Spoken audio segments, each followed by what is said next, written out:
نحمدہ و نصلی علی رسول الکریم۔ حضرت ابو ہریرہ رضی اللہ تعالیٰ عنہ بیان کرتے ہیں رسول اللہ صلی اللہ علیہ وآلہ وسلم نے فرمایا مومن کے مومن پر 6 حق ہیں۔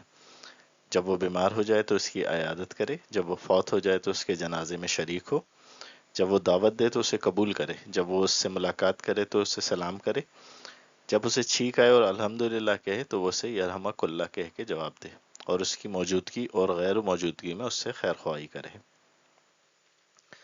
حضرت ابو ہریرہ رضی اللہ تعالیٰ عنہ سے دوسری روایت ہے، رسول اللہ صلی اللہ علیہ وسلم نے فرمایا تم اس وقت تک جنت میں داخل نہیں ہو سکتے جب تک تم مومن نہیں بن جاتے، تم اس وقت تک مومن نہیں بن سکتے جب تک تم باہم محبت نہیں کرتے۔ کیا میں تمہیں ایسی چیز نہ بتاؤں جب تم سے کرنے لگ جاؤ تو تمہاری باہم محبت ہو جائے، آپس میں سلام پھیلاؤ۔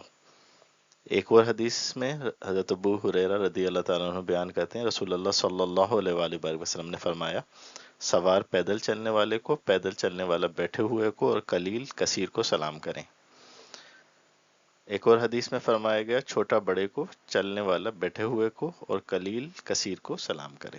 صدق اللہ العظیم وما علینا الا البلاغ۔